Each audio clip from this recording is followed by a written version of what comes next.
In this video, we're going to be palpating Extensor Carpi Radialis Longus. Extensor Carpi Radialis Longus is the second of three muscles in the wad of three, and its origin, similar to brachioradialis, is on what we call the lateral supracondylar ridge.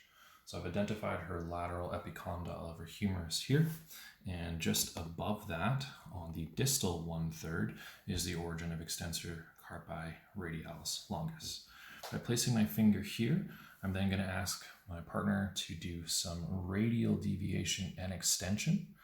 Good. And if you could do that a couple times on your own, and we can see my finger, and again, one more time, going up and then down as she completes that action. Up and down. This muscle is sitting right next to brachioradialis. So one of the things that we often do is try to identify brachioradialis, like so, and then place palpating fingers just posterior, if you're talking anatomically, to it. So I'm now resting on what I believe is the muscle belly, Extensor Carpi Radialis Longus. I'm again going to get her to do extension radial deviation. Great. And I can easily feel that going up and down underneath my fingertips. And we will follow that until it turns tendinous, which is usually around that halfway point in the forearm. This muscle is going to be inserting into the base of our second metacarpal. So at this point, I'm going to find the metacarpal.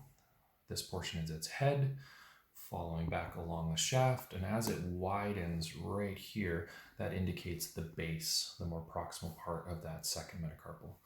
So between these two locations, I'm going to ask her just to do a little bit of extension and radial deviation. Good. And hold that.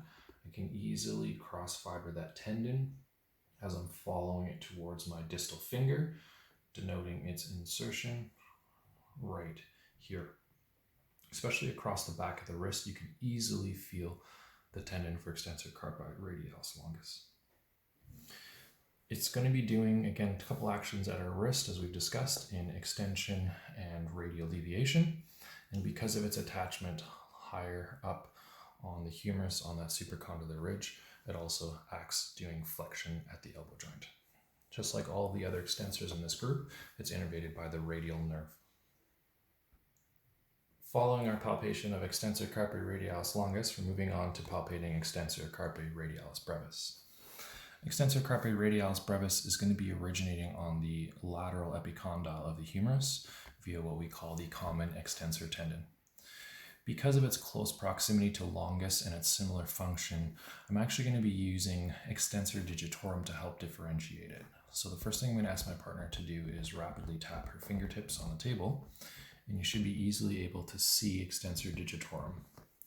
Once I've identified Extensor Digitorum, I'm going to move slightly over so I do not feel it anymore. Let's try that one more time. Rapidly tap. Good. So I'm no longer on top of its belly.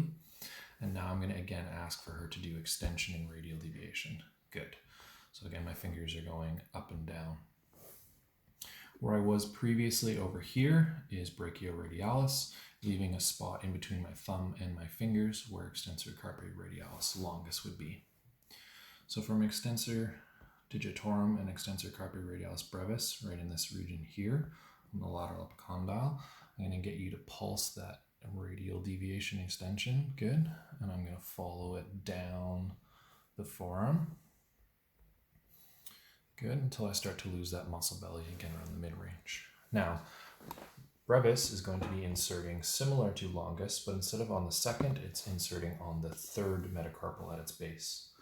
So I'm going to try to gently sink my fingers in between her metacarpals in this region and work my way back until I can no longer feel an interosseous space.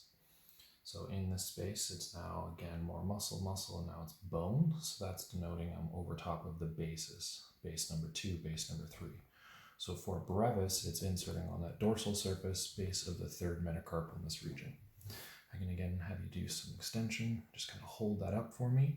I'm going to cross fiber that tendon, slowly working my way down the rest of the forearm, following that top band of a tendon, crossing the wrist joint, and then inserting again here on the base of that third metacarpal.